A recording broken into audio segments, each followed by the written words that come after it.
హల్లెలూయా. మన ప్రభువైన యేసుక్రీస్తు నామములో మీకు శుభములు. గుడ్ మార్నింగ్ అండి. ఇవాళ ప్రభుదినం కదా, మందిరాలకు వెళ్ళాలి, దేవుని ఆశీర్వాదాలు పొందాలి అనే ఆశ మనకుంటే త్వరితంగా మనం సిద్ధపడి దేవుని మందిరానికి వెళదాం. జనులు దేవుని మందిరములకు వెళదాము రండి అని నాతో చెప్పినప్పుడు నేను సంతోషించి తిని అన్నాడు దావీదు. నాకు పనులున్నాయి, నేను రాజుని, నాకు బాధ్యతలు ఉన్నాయి అనలేదు కదా.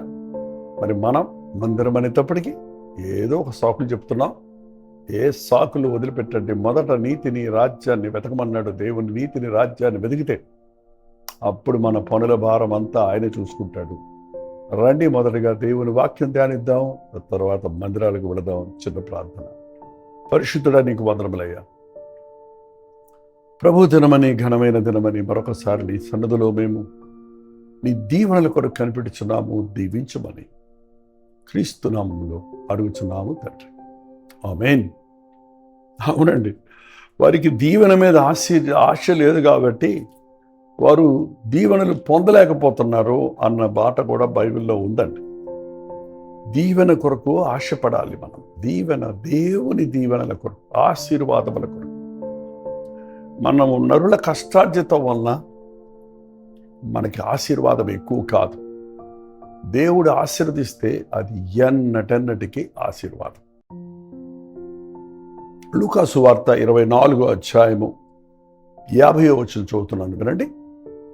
ఆయన బేతని వరకు వారిని తీసుకొని పోయి చేతులెత్తి వారిని ఆశీర్వదించను. యేసు ప్రభు చివరిగా ఆకాశానికి ఆరోహణమైపోతున్నప్పుడు, పునరుద్ధానుడైన తరువాత తన ప్రియమైన వారిని, తన శిష్యులను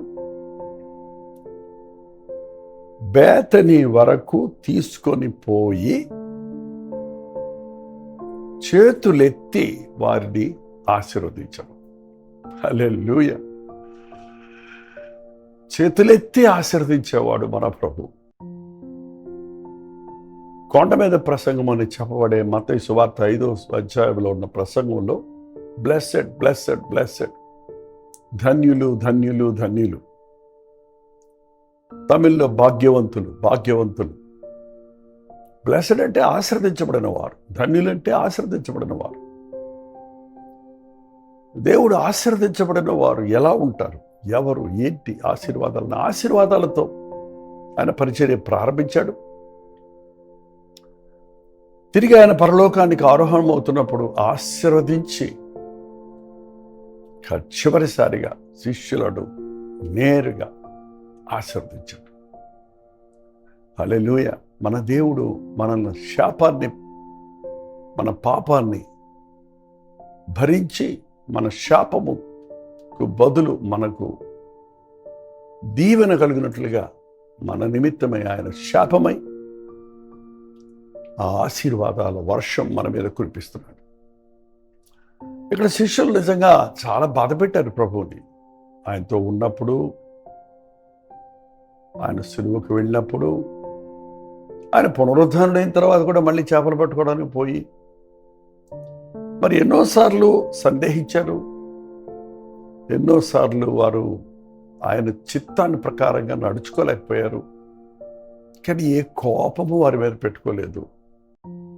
వారిని ఏ విధంగానూ దూషించలేదు, నిందించలేదు, శపించలేదు. ఎంత గొప్ప దేవుడు అండి. నువ్వు ఏం చేసినా ఆయన నిన్ను దీవిస్తూనే ఉన్నాడు. నీకు అది అర్థం కావట్లేదు.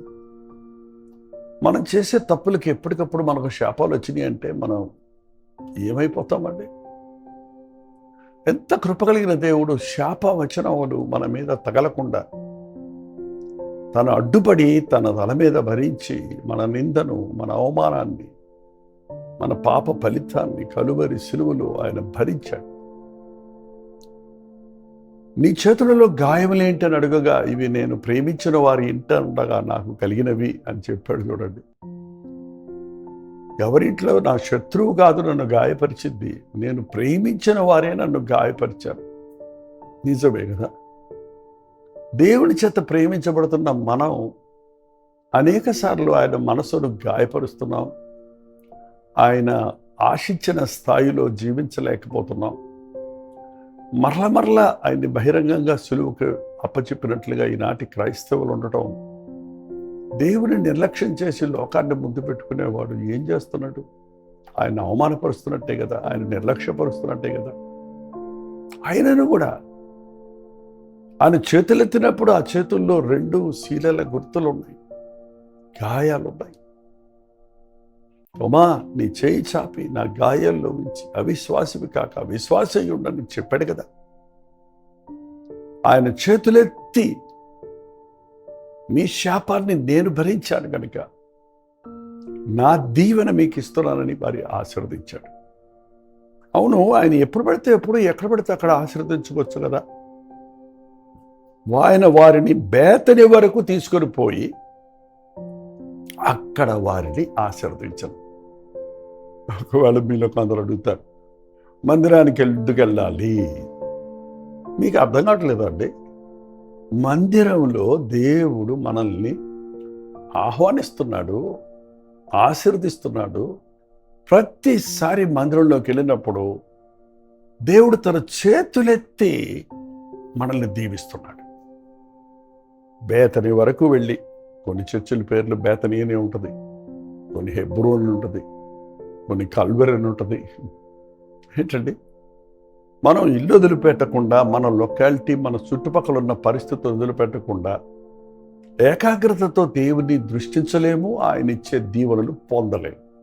అందుకే మీ ఇల్లు వదిలిపెట్టి, మీ గది వదిలిపెట్టి, మీ బెడ్ వదిలిపెట్టి, మీ టేబుల్ వదిలిపెట్టి దూరంగా వెళ్ళి ప్రభువుని ఆరాధిద్దాం. మందిరంలోనికి వెళ్ళి, దేవుడు నియమించిన ఒక ప్రార్థనా స్థలములోనికి వెళ్ళి సమాజముగా కూడి ఆయన ఒక్కొక్కరిని ఆశీర్వదించలా. తనకు ఇష్టమైన ఆ శిష్యులందరినీ వెంటబెట్టుకొని తీసుకెళ్ళాడు. తనను వెంబడించిన వారందరినీ వెంటబెట్టుకొని తీసుకెళ్ళి సమూహంగా వారిని ఆశీర్వదించాడు. చూడండి, మనకు కొన్ని ఆశీర్వాదాలు వ్యక్తిగతంగా అవసరమై ఉంటాయి, కొన్ని మనకే కాదు, అదే ఆశీర్వాదాలు అందరికీ అవసరమై ఉంటాయి. దేవుని ఆశీర్వాదాల్లో అన్నీ ఉంటాయి. మీరు ద్వితీయోపదేశ కాండం 28వ అధ్యాయం మొదటి 14 వచనాలు చదివితే, ఆయన నువ్వు భూమిలో నీ భూఫలములు, నీ గర్భఫలములు, నీ పశు సంపదలు ఆశీర్వదించబడను. అసలు ఈ దీవెనల గురించి మీరు ఎప్పుడన్నా చదువుతున్నారా?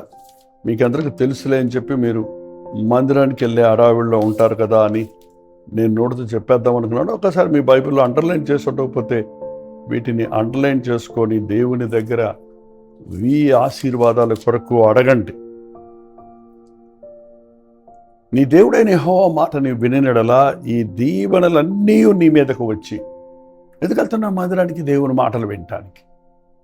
ఆ మాటలు వింటున్నప్పుడు, ఆ మాటల ప్రకారంగా నడుస్తున్నప్పుడు, ఆయన చిత్తానుసారంగా నడుస్తున్నప్పుడు ఈ దీవెనలన్నీ నీ మీదకి వచ్చి ప్రాప్తించును. నువ్వు పట్టణంలో దీవించబడతావు, పొలంలో దీవించబడతావు, గర్భఫలము, భూఫలము, పశువులు, మందలు, మనకు పశువులు ఏమంటారేమో, ఏంటంటే మీ వ్యాపారాలు, మీ ఉద్యోగాలు, మీ సంపాదన, నీ గంప పిండి పిసుకుని, నీ తొట్టి అంటే నీ భోజనం ఆశీర్వదించబడుతుంది. నువ్వు లోపలికి వచ్చినప్పుడు, నువ్వు బయటికి వెళ్ళినప్పుడు దీవించబడతావు. నువ్వు ఎక్కడికి వెళ్తే అక్కడ ఆశీర్వాదకరంగా ఉంటావు. నీ రాకపోకల్లో ఆయన కాపుదల ఉంటుంది. అనవసరమైన యాక్సిడెంట్ జరగవు, అనవసరమైన కీడులు జరగవు, నష్టాలు కలగవు. నీవు ఆశీర్వదించబడిన వాడివి కనుక ఎవడు నిన్ను శపించలేడు. నీ మీద శత్రువులు ఒక త్రోవలో వచ్చి 7 దారులు వెళ్ళిపోతారంటే ఈ దీవెనలన్నీ నీకు కలుగునని చెప్పాడు. కాబట్టి మనం ప్రతిసారి దేవుని దగ్గరకు వెళ్ళి, నన్ను ఆశీర్వదిస్తే కానీ నేను నిన్ను విడిచిపెట్టనన్న యాకోబులాగా పోరాడటం నేర్చుకోవాలి. అంటే మనమే ఏదో కష్టపడి సంపాదించుకుందాం, అన్నిటిలో బెటర్గా ఉందాం, మన ప్రయత్నాలు మనం చేద్దాం, మన ఆరోగ్యాన్ని ఫిట్గా కాపాడుకుందాం, మన యొక్క ఆస్తిని భద్రపరుచుకుందాం, మల్టిప్లై చేసుకుందాం అంటే ఇంకా సుఖంగా హాయిగా బ్రతకడానికి కావాల్సిన ఎక్విప్మెంట్స్ కొనుక్కుందాం అనే ఆలోచనలోనే మనుషుడు ఉన్నాడు. కానీ ఎన్నున్నా వాటిని అనుభవించే వాటిని కలిగి తృప్తిగా జీవించే జీవితం లేనప్పుడు ఏం ప్రయోజనం? దేవుడు ఆశీర్వదిస్తే అది నిజంగా ఆశీర్వాదం. మీకు ఆశీర్వాదాలు కావాలని ఆశ ఉంది కదా. దేవుడు నీ ఆరోగ్యాన్ని, నీ బిడ్డలను, నీ కుటుంబాన్ని, నీ సంపాదనను, నీ దగ్గరున్న సమస్తమైన వస్తు వాహనాలను కూడా ఆయన ఆశీర్వదించినప్పుడు అనవసరమైన రిపేర్లు, అనవసరమైనటువంటి నష్టాలు కలగవండి. ఈరోజు దేవుని ఆశీర్వాదం కొరకైన ఆత్రత మనకు లేదు. ప్రతి వారం దేవుని సన్నిధికి వెళదాం. పాస్టర్ గారు అక్కడ ఉన్నాడో, పాటలు ఉన్నాయో, మరి ఇంకేమేమి జరుగుతుందో అన్నది పక్కన పెట్టి ప్రభువు మన కొరకు ఎదురు చూస్తున్నాడు. ఆయన ఆవరణలో నా బిడ్డలు, నేను పునరుద్ధానుడయ్యానని నమ్మిన వారు నన్ను వెతుక్కుంటూ వస్తారు, నా దీవెన కొరకు వస్తారని చెప్పి అదృశ్యుడైన దేవుడు మన కంటి కనబడకపోయినా 2-3 ఎక్కడుంటారో అక్కడ ఉంటానన్న ప్రభు ప్రతిసారి మనం దేవుని మందిరానికి వెళ్ళినప్పుడు ఆయన చేతులెత్తి మనల్ని ఆశీర్వదిస్తున్నాడు. నేను గమనించాను, క్రమముగా మందిరానికి వచ్చి ప్రభువుకు మొదటి స్థానం ఇచ్చే వారి జీవితాల్లో అనవసరమైనటువంటి రోగాలు ఉండవు, అనవసరమైన నష్టాలు ఉండవు, మోసపోరు, యాక్సిడెంట్లు, కీడులు జరగవు. ఒకవేళ అలాంటివి సంభవించిన వెంటనే ఆ మరణకరమైన రోగం నుండి, ఆ భయంకరమైన విపత్తుల నుండి ఆయన వారిని తప్పించి అది వారికి మరింత విశ్వాసాభివృద్ధి కలుగజేయడానికి, ఆయన కొరకు ఒక సాక్షిగా నిలబడటానికి ప్రయోజనకరంగా చేస్తాడే కానీ దానివల్ల నీవు నష్టపోకుండా, ఇతరులకు హీనమవ్వకుండా ప్రభు నిన్ను కాపాడుతాడు. ఈ ఆశీర్వాదం మనకెంతో అవసరమండి. దేవుని ఆశీర్వాదాన్ని ప్రతి ఆదివారం బలిపీఠం మీద దైవజనులు ఆశీర్వదించాలి. అది నియమం.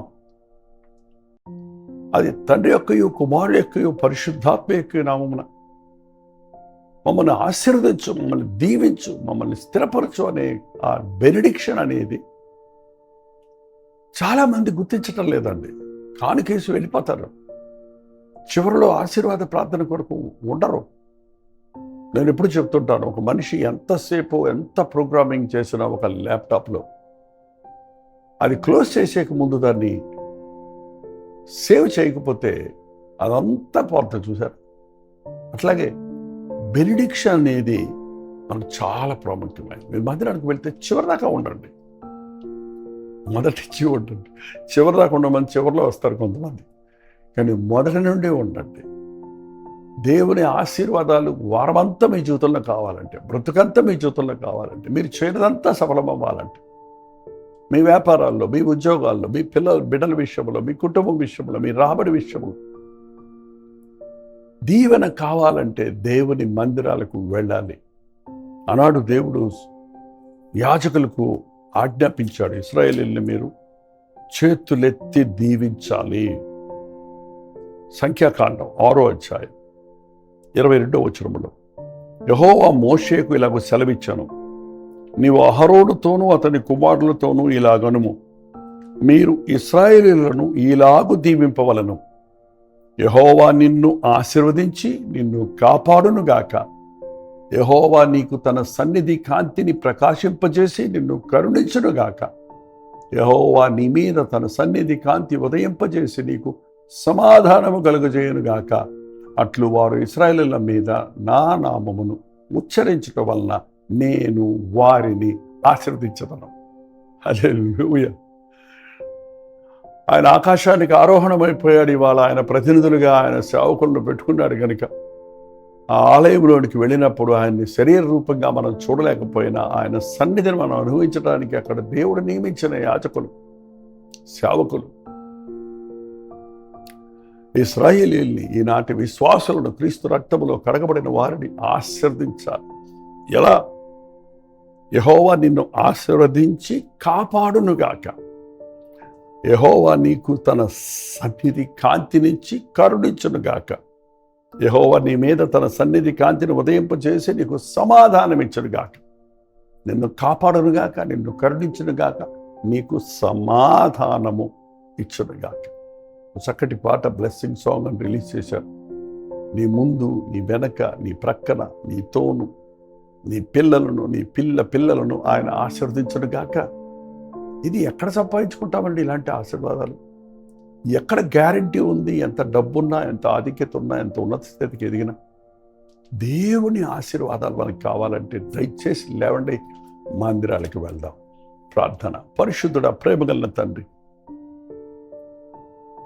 నీ ఆలయంలో నీవు ఉన్నావని, నీవు చేతులెత్తి మమ్మల్ని ఆశీర్వదిస్తున్నావని నీవు ఏర్పరుచుకున్న ఈనాటి సేవకులు, యాజకుల ద్వారా నీ మాటలు ఉచ్చరింపచేయాలని, నీ దీవెన పలికింపబడాలని మా కొరకు ఒక నియమం పెట్టావు కనుక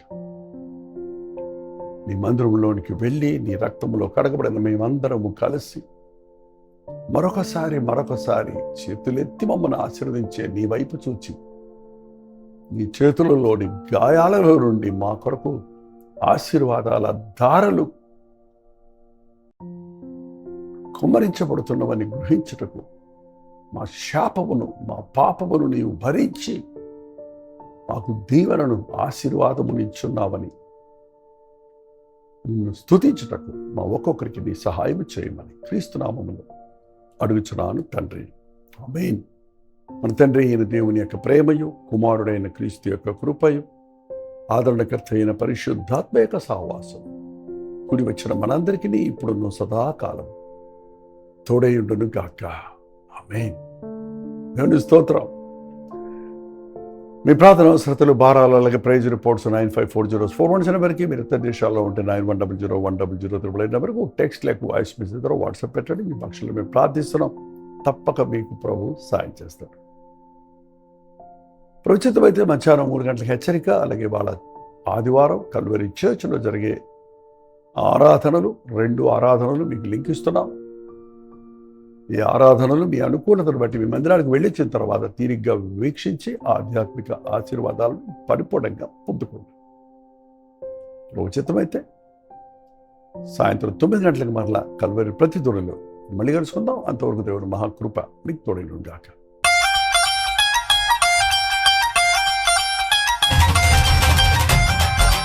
హల్లెలూయా. ఢిల్లీ పరిసర ప్రాంతాల్లో ఉన్న వారికి శుభవార్త. ప్రభుత్వమైతే జూలై 29వ తారీఖు మధ్యాహ్నం 2 గంటల నుంచి 5 గంటల వరకు, అలాగే 5 గంటల నుంచి 9 గంటల వరకు 2 సెషన్స్గా 1 డే గెట్ టుగెదర్ను ఢిల్లీలో మీ కొరకు ఏర్పాటు చేస్తున్నాం. ఢిల్లీ పరిసర ప్రాంతాల్లో ఉన్న తెలుగువారు, తమిళ వారు, మరి ముఖ్యంగా హిందీ వారు, ఇతర భాషల వారు కూడా హాజరవుతారని, కల్వరి దర్శనం ప్రోగ్రామ్స్ చూస్తున్నవారు, సోషల్ మీడియా ద్వారా వాక్యం వింటున్నవారు, మీరందరూ ఈ గెట్ టుగెదర్కి హాజరైతే మనందరం కలిసి ప్రభువును స్తుతించడానికి, వ్యక్తిగతంగా మీకోసం ప్రార్థించి ముఖాముఖిగా మిమ్మల్ని చూడటానికి నేను ఆశపడుతున్నాను. గుర్తుపెట్టుకోండి, జూలై 29వ తారీఖు మధ్యాహ్నం 2 గంటల నుంచి 5 గంటల వరకు, అలాగే 5 గంటల నుంచి 10 గంటల వరకు జరిగే ఈ 1 డే రిట్రీట్కి ఖచ్చితంగా హాజరవ్వాలి. చిరునామా గమనించండి. YWCA Ashoka road, New Delhi. ఇంకా విషయం వివరాలు కావాలంటే ఇదిగో QR కోడ్ స్కాన్ చేసుకోండి, లేకపోతే కింద ఇవ్వబడినటువంటి ఫోన్ నెంబర్కి మీరు కాల్ చేసి తెలుసుకోండి. రండి, మనందరం కలిసి మన ప్రభువునందు ఆనందిద్దాం, ఆధ్యాత్మికంగా బలపడదాం.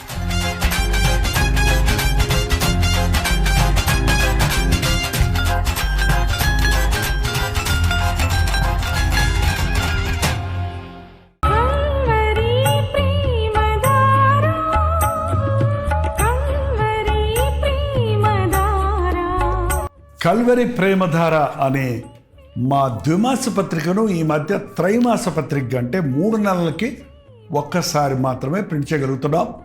మరి గత 40 సంవత్సరాల పైబడి కొనసాగుతున్న ఈ పత్రికను ఆపు చేయటం ఇష్టం లేక దీన్ని త్రైమాస పత్రికగా మార్చున్నాం. మీరు కల్వరి ప్రేమధార పత్రికను చదువుతున్నారా? ఒక ఉచిత పత్రిక కావాలంటే ఇవ్వాలే మీ పేరు, చిరునామా, అడ్రస్తో పాటు ఇంటి నెంబర్తో పాటు క్లియర్గా పంపించండి. తప్పకుండా ఒక ఉచిత పత్రికను మీకు పంపిస్తాం.